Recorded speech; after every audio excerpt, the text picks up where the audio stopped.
Good evening and welcome to Tucker Carlson Tonight. On Saturday, the 21st of January, American intel services watched, maybe slack-jawed, as a white helium balloon with an enormous payload swinging beneath it lifted off from central China and began to float east over the North Pacific on the way here to the United States.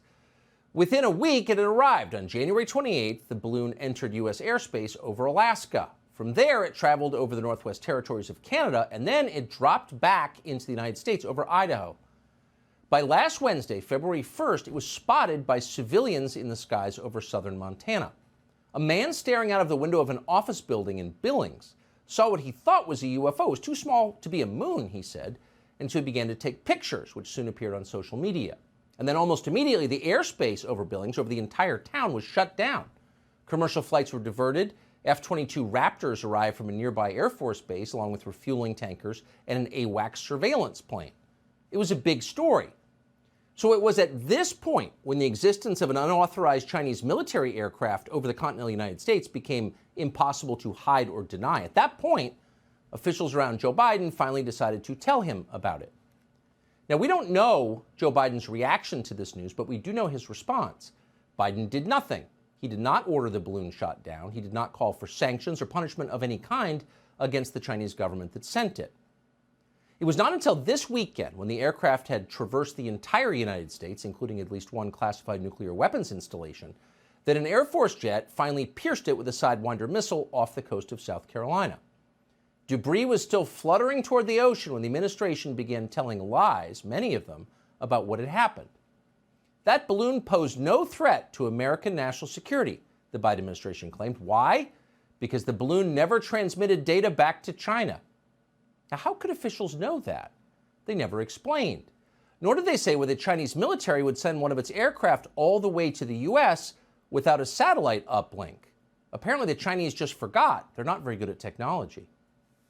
It was a nonsensical claim, but as far as we know, not a single reporter in Washington pressed the administration to explain that claim, and that's not really surprising. Reporters in Washington no longer dig, they transcribe. And what they transcribe next is almost enough to make you cynical about the role of the press in a free society. It turns out, and we learned this from unnamed officials on background, that allowing Chinese military aircraft to surveil your country, including your missile silos, is not the big deal the rest of us thought it was. In fact, it's routine. It happens all the time. Trump did it too. Quite a bit of it, actually. At least 3 Chinese spy balloons flew over this country while Donald Trump was president, and despite the anti-China rhetoric, he just let them pass. You didn't know that. Now you do, so settle down. This is normal. In other words, everything Donald Trump did while president is bad, except this, letting Chinese spy balloons fly over the country. That's very good, and we're taking a lesson from him. So virtually every news organization in this country repeated that claim, including some who should know better. And of course, as soon as credulous reporters wrote their dishonest stories, the Democratic Party and the television stations it controls repeated those stories as fact, which was the whole point. Watch. They are saying we should have shot down the balloon the minute we saw it. I would use 2 words in answering these GOP criticisms. They are premature and they are political. This is why we voted for Joe Biden, because imagine if this had happened under Donald Trump. The way in which the balloon was taken down allows us to retrieve the parts of the balloon to see what was actually in there. I'm just glad that there was no damage or threat to U.S. aviation operations, and that this operation took place, was done in a very effective, excellent way. Some of the statements from the Republicans, especially in the Senate, have just been asked, and these jackasses going out again, I'll get my shotgun, I'm going to shoot down the balloon. Okay. Seriously, they make clowns of themselves. So the balloon shut down the airspace over Billings, Montana, including the airport. And as it moved east, commercial pilots said they were afraid of it. They were afraid of hitting it. So it's funny to see the transportation secretary, who's in charge of all of this, tell us it posed no threat to transportation. But the best is the dismissal of anyone who has concerns. It's those Republicans again with their moonshine and their shotguns and their extra chromosomes, thinking it's okay to shoot down Chinese spy balloons, when every sophisticated person knows. Donald Trump himself knew the best way to handle Chinese spy balloons, let them pass. Again, just like Trump did. Trump, he's good all of a sudden. So the question is, did Donald Trump let Chinese military aircraft float over the United States while he was president? Well, someone asked him. He says he didn't. In fact, in an interview yesterday, Trump said he had no idea there were any Chinese spy balloons over the United States when he was president, and he seemed to mean it. But it wasn't just Trump. Trump's former national security advisor said the same thing. He said he'd never heard anything about Chinese spy balloons over the country, and you would think that he would have heard. Then the general in charge of NORAD, Glenn Van Herk, had the very same reaction. Quote, "It's my responsibility to detect threats to North America. I will tell you that we did not detect those threats." So somehow NORAD, the most sophisticated, supposedly, monitoring system in the world, missed those Chinese spy balloons too, 3 of them. And by the way, so did the director of national intelligence, the man whose job it is to know America's secrets. He said he'd never heard of Chinese spy balloons over the country during the Trump administration. Here's former DNI John Radcliffe.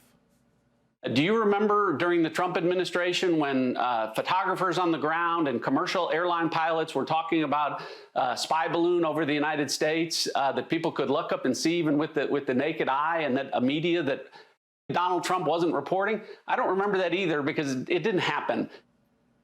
It didn't happen, said the former director of national intelligence. You can see why he thinks that. So again, according to media accounts, at least one of these 3 Trump-era Chinese spy balloons floated all the way to Texas in the center of the country. And yet inside the U.S. government at the very highest levels, no one seemed to know that it happened. Well, how could that have occurred, really? Well, the Biden administration had an answer. Speaking on background to its shills in the media, unnamed officials explained that these Chinese spy flights were actually never reported to President Trump or the chairman of the Joint Chiefs of Staff, or even to the Secretary of Defense. Why weren't they reported? Because they weren't important enough. They were, quote, relatively minor territorial incursions. Okay, so a Chinese military aircraft hovering over Texas, more than 1,000 miles from the Pacific Ocean, is a minor territorial incursion. That's what they said. It's pure absurdity.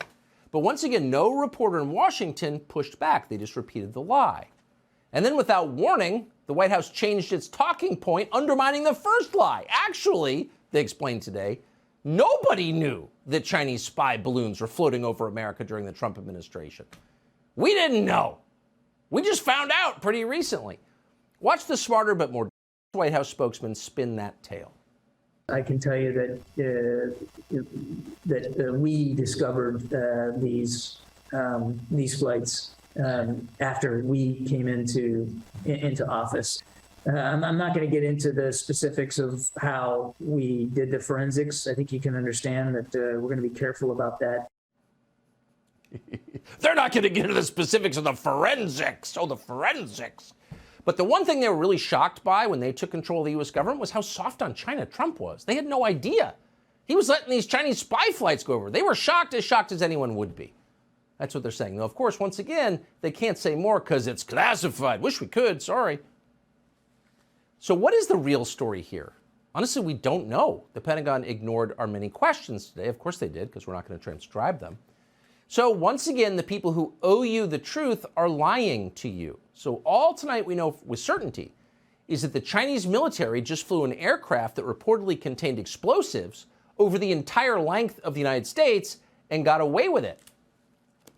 That seems like a bad precedent.